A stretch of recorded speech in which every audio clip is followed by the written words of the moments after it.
Service above self, that is the motto of the members of the Rotary Club.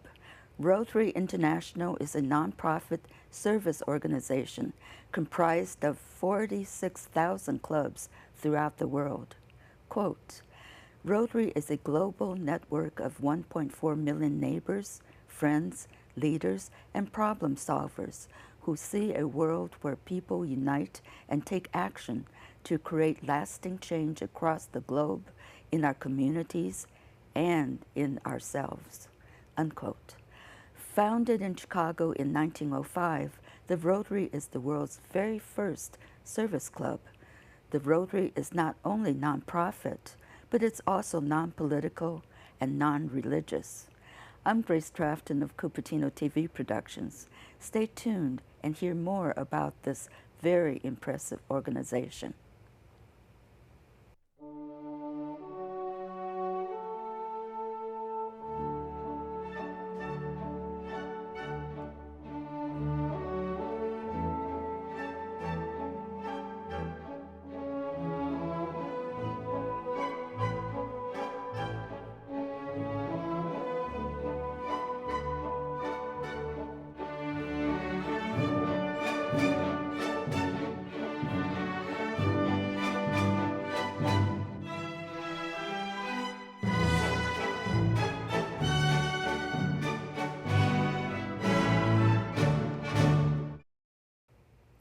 Our guest today is Elisa Sakas, who recently ended her term as president of the Cupertino Rotary Club.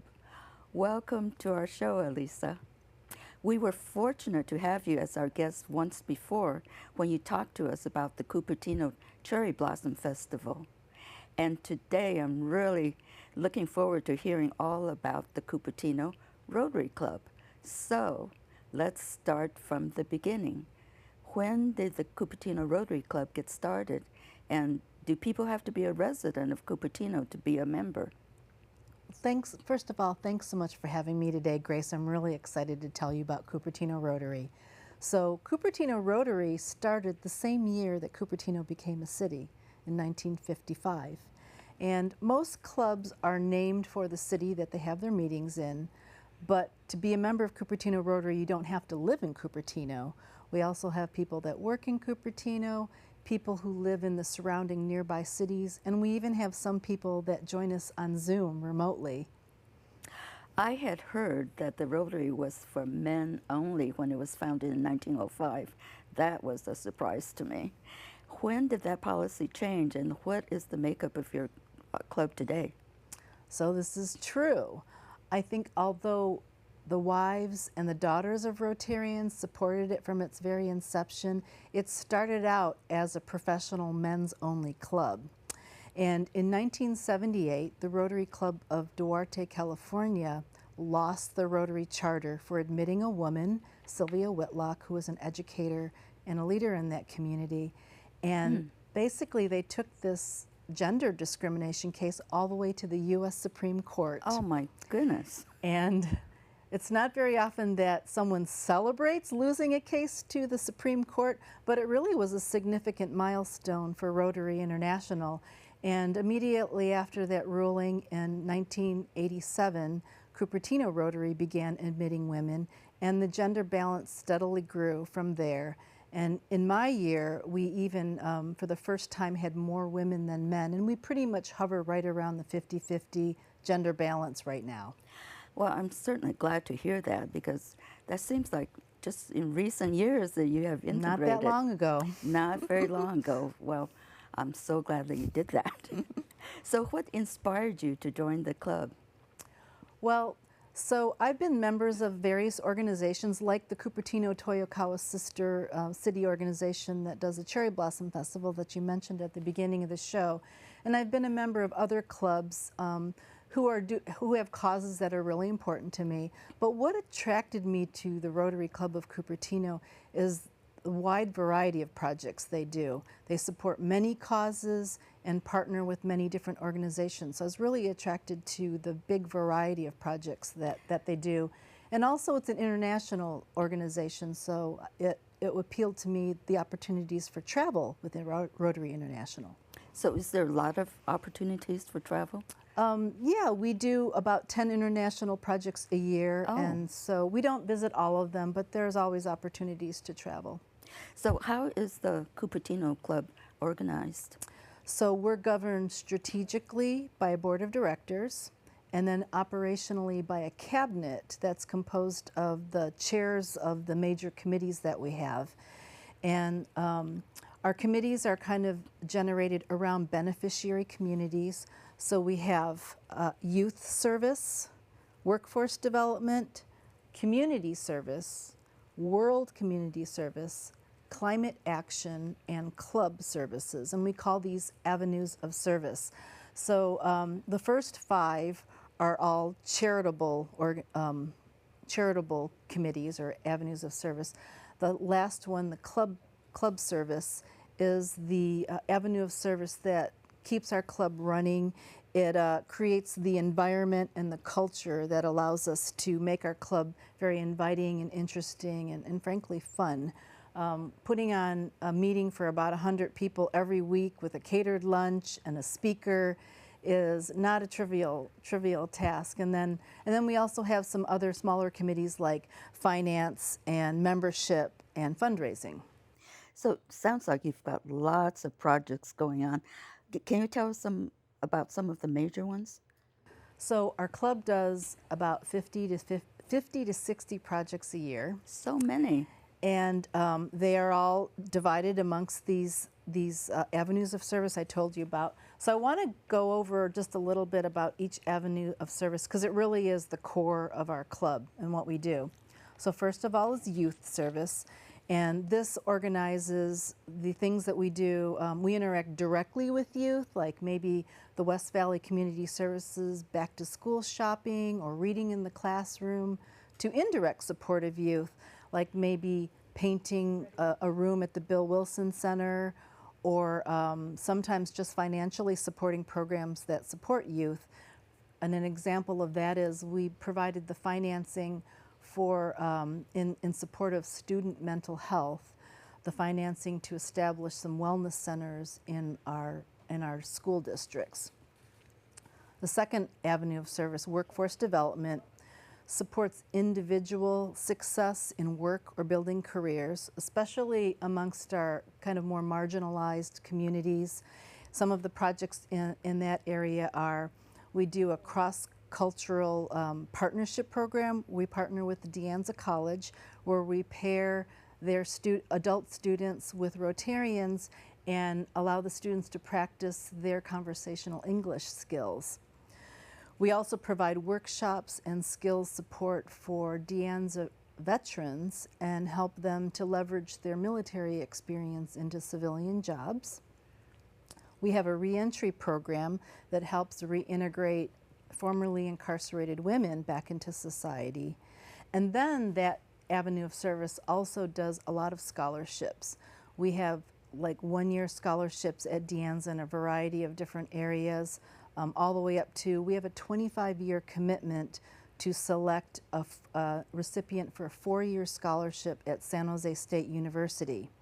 And all of these scholarships are funded through the bequeaths of Rotarians or community members that entrust Rotary to administer these scholarships in their name. The next avenue of service is community service, and this is probably the largest avenue of service in terms of our hands-on work that we do in the community. And we do hundreds of hours of work devoted to work in this avenue of service. We feed the unhoused, we pack care packages and send them overseas to the troops. We bring comfort therapy animals to the senior facilities in the area. And we make homes safer, healthier, and more aesthetically pleasing for low-income seniors in our community. The next avenue of service is World Community Services. That's our international avenue of service. And there, Cupertino Rotary partners with other Rotary clubs around the world on projects that address various humanitarian needs. And then the Rotary Foundation provides advice for us and the fiscal oversight for those international projects. Last year we led 10 international projects.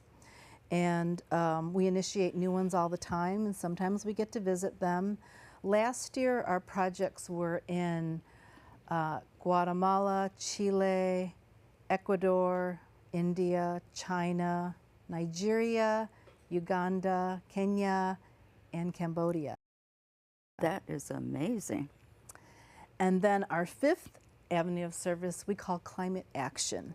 And climate action serves our community with projects that endeavor to reduce our carbon footprint.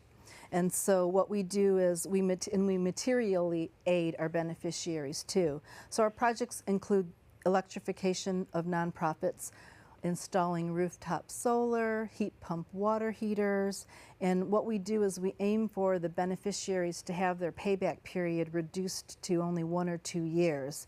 And we do that by leveraging our volunteer hours so they don't have to pay for labor, and then we help them with grants from our club, and then we help them look for grants with private foundations or public agencies. Another project in that avenue of service is working with Hunger at Home, and what we're doing there is we're recovering edible food and then redistributing it to people that are food insecure, and it also not only does it help with the food insecurity, but from a climate perspective, it helps reduce methane emissions that result from food waste. So do you get the food from like grocery stores? Grocery stores or restaurants or different places where there's edible food that's still usable. So we work with Hunger at Home to get that redistributed to where people can use it. Oh, excellent. Well, you have so many accomplishments. Sounds like you're doing a fantastic job, but are there any particular ones that you're proud of? There's so many projects that I'm proud of. There's not enough time for me to tell you about all of them. Our projects in our club are a combination of some long-time traditions. We do some one-offs. It just happens, every once in a while. And then we're continually evolving and changing the projects that we work on every year. So I'll give you a couple of examples. An example of a long-time traditional project is in concert with Safeway and West Valley Community Services. We provide Thanksgiving dinner for about 170 families in our community. And it's just really become a Thanksgiving morning tradition in our club to go distribute Thanksgiving meals.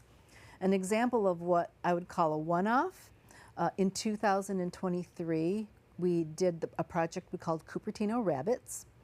And this was a community-wide art exhibition and a fundraiser for us. And it was designed around the Asian Zodiac Year of the Rabbit. So we had 38 fiberglass rabbits in various sizes and poses that were decorated by local artists. And we had businesses and individuals sponsor the rabbits, so pay for the sculptures and help us decide on decoration themes and where to display them. And then we displayed them all around the city. I've seen some of them. They're very, very attractive. Yeah, very, very vibrant. And then later on, what we did was we auctioned them off. And so that was the fundraiser part of it. And so those funds were used, we had one big project we put some of the money towards, and that was helping to rebuild homes for families in the Ukraine, in Kharkiv. And then we also used the money to support dozens of other of our local projects in the community. I'm also really proud of the impacts that we're making for our golf tournament beneficiaries. So beneficiaries can apply for an up to $25,000 grant, and we have some really, really great recipients. In 2023, our golf tournament recipient was Animal Assisted Happiness, and Cupertino Rotary Club not only provided the financial support, but also supplied the volunteer hours to help connect Animal Assisted Happiness up to the Balin's reclaimed water supply for their landscaping needs. And the initiative just had really impressive results. It resulted in an 88% reduction in their use of potable water. Oh, really? So not only did it reduce their operational costs, but it was great for the environment as well. It sounds like it. And then in 2024, our golf recipient was Community Cycles. It's a bike shop, but it's also a nonprofit organization that provides social and emotional wellness and job training skills for people that want to make a turn in their life. And so what our grant's going to do is enable them to build more workstations, which will help them build. And this will help them train low-income people not only in a valuable skill of doing bike repair, but they'll get visibility into all of the functions that are needed to run a business enterprise. You have so many projects going on. Besides selling off rabbits, how are they funded? So I mentioned that we execute maybe 50 to 60 projects a year.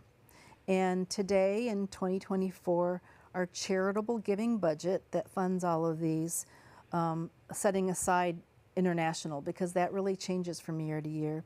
But our charitable budget was $170,000. And this was raised kind of in 4 ways. Corporate and individual sponsorships.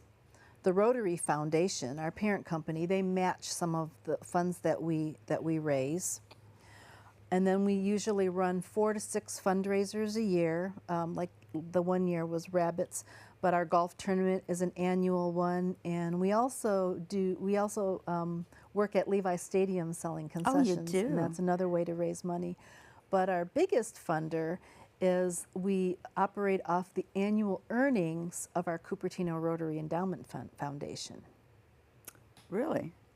You have a wide variety of funding sources, don't you? So, since there's so many thousands of Rotary clubs in the world, what are some of the Cupertino Club's unique aspects? So, every Rotary Club does tend to have kind of a personality. And to charter a Rotary Club, you only need 20 members. The average club size in the world is 40, and the largest club in the world has 600. We have a little over 200 members in our club. And kind of what we're known for is our appetite for international service. Some clubs don't do any international service, and we usually have quite a few projects going. We're also a unique club in that we made climate action a separate avenue of service because it's something that's really important to our club members. Many other clubs do those kinds of projects, but they would probably do it as part of their community avenue of service. So that makes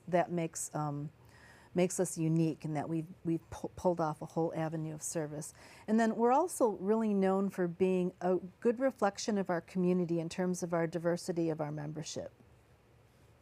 So what role does fellowship and personal development play in the organization? Because it seems like that might be an important aspect of your organization. So for fellowship, what we like to say is people come to do service, but they stay for the fellowship. I really think that fellowship is key to membership retention because who wants to be in an organization if you're not also having fun? Exactly.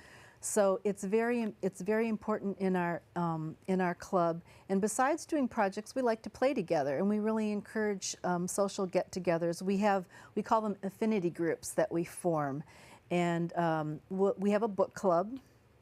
We golf together. We hike together, bike together. People form different affinity groups. Sometimes people will organize really interesting field trips for us to take. And it's a really good opportunity to just gather socially, get to know each other, deepen our friendships, and we invite friends and family members to come along for the fellowship. In terms of leadership, we have projects big and small, so whatever skills someone wants to try out, there's an opportunity. Maybe it's getting more experience doing planning or organizing, bookkeeping, public speaking, all kinds of skills that are available. And then for leadership training, Rotary does a really good job of providing training for us. They have online training and in-person training annually for each of the officers to help them along. Plus, we have a lot of mentoring going on in our club itself.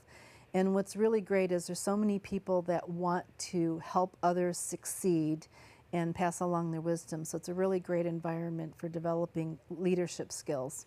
It certainly sounds like it. Now, are there any misconceptions about the Rotary Club or things that the public don't know about the club? Yeah, so I would say there's 3 major misconceptions that I'd like to clear up.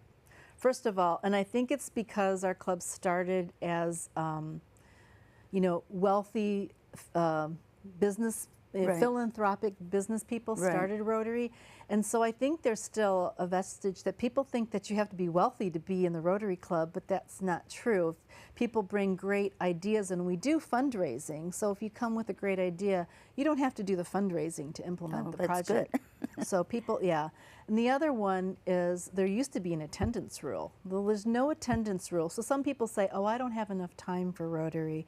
But our club's very understanding. We know that we meet weekly, but not everybody comes every week. And we totally understand that people's jobs, travel, and their family situations sometimes mean that they have to step back and not be so active. So that's a second misconception. And I think the third one is, I think a lot of people think that everyone in our club is politically aligned with the same views. But, and maybe that's because we have quite a few elected officials in our club and many Cupertino ex-mayors in our club, but we try very hard to uphold that we are non-political. And then aside from misconceptions, things that people just don't know about our club, there's a lot of things we do that people don't know. And the example I always give is we put on the Silicon Valley Fall Festival. Oh, you do? And people think the city put that That's on, what but I thought. it's really our club that puts that on. And because we work with, most of our projects are supporting other nonprofits. So Rotarian, I guess we're kind of modest. You know, our name isn't at the forefront. All these projects we're doing with nonprofits, they're their projects. And so usually our name's, you know, a kind of a side note. So there's a lot of things that we get involved in that people don't realize. Well, what are some of the key areas of focus of the Rotary Club globally, and what are some of their notable accomplishments since you have so many clubs around the world? So Rotary International has 7 areas of focus. 1, peace building and conflict resolution, disease prevention and treatment, water, sanitation and hygiene, maternal and child health, basic education and literacy, community economic development, and the environment. And Rotary International's #1 humanitarian focus is to eradicate polio in the world. So Rotary was instrumental in eradicating polio in the Philippines in the year 2000, and then in India in 2017, and 2011. And this was a feat that many people didn't think was going to be possible, to eradicate polio in India. That's really an amazing feat. And right now, the only place that still has endemic wild polio is on the border of Afghanistan and Pakistan. So that's Rotary International's #1 humanitarian focus. And then just one example of, and I said we do about 10 international projects. Just one example, I'll tell you about the project that I got to be the champion of that I'm very proud of.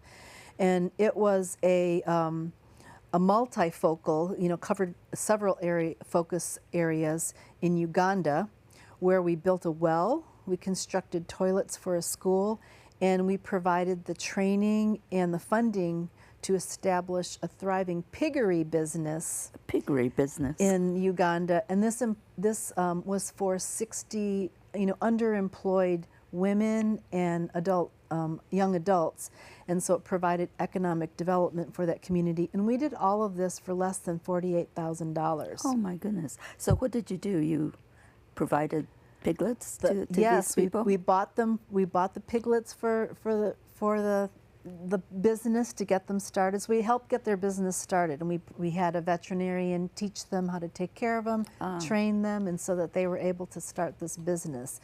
And yes, I'm already getting reports of the piglets that are being born. It's really exciting. And that's just one example of a global grant that we do. Most of the global grants, the project value is somewhere between $30,000 and $70,000, and they usually take between 1 and 3 years to accomplish. Our club recently received approval to move forward with what will be the largest project that our Rotary district has ever undertaken, and it's we collected over $430,000, and then when we combine it with the money that Rotary International matches us and matching funds from our partner on this grant, which is World Vision, we're going to be providing clean and safe water for 4 villages in Guatemala, and the total value of that project will be $834,000. Oh, wonderful, wonderful. Now, how can someone get involved with the Rotary, and tell us again, why should they join?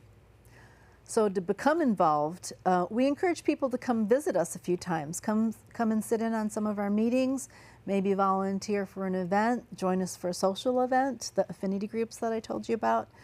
And that's to get a sense for what we do, who we are, meet people, and then people can decide if they'd like to join us, and they can make an application.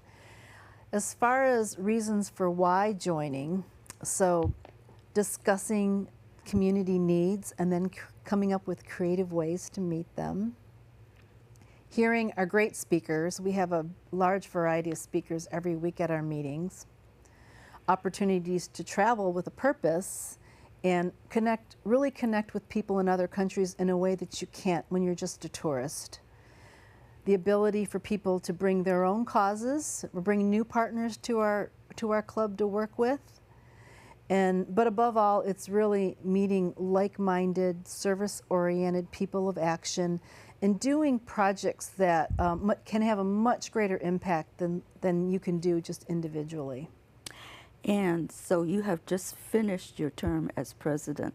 So tell us briefly, what have been some of the most rewarding aspects of being a president? Well, being president, one thing it gave me was a much broader view of what goes on in our club and a much deeper appreciation for how much we do. Because with 50 to 60 projects, no one in our club can do everything. But as president, I kind of got to at least see a little bit more. And during my presidency, I used the motif, I'm a hobbyist beekeeper. So I use the motif of our club being like a hive, because I think that our club has a lot of the attributes that I really admire in bees. And that is that we're focused on a common goal, service above self, and just using strong communication skills, effective teamwork, being highly productive, using group decision-making process. We're like a beehive. It's like a superorganism, which means that you have to do it as a whole club. If you're missing any of the functions, the club's not going to thrive. And so that's why I like to think of our club as like a beehive community doing service in our community. So your term as Queen Bee is now over. That's right. Do you have any special projects in mind for the future? Well, one of the things that I wanted to work on, and I'm going to continue to work on, is I had mentioned how people don't know what we do in our community. So I hope that you'll start to see a little bit more advertising, if you will, of Rotary in our community. And doing this show is really a great start for letting other people know what we're doing and inviting them to come join us for service. Well, thank you so much for being with us today, Elisa. It has been a really eye-opening experience about the Rotary. Thank you again. Thank you. The Rotarians' goal is to provide service to others, promote goodwill, make a positive difference in the world, and foster enduring friendships. It's an organization that is truly an asset to any community. Our thanks again to Elisa Sakis for joining us today. See you next time. Bye-bye.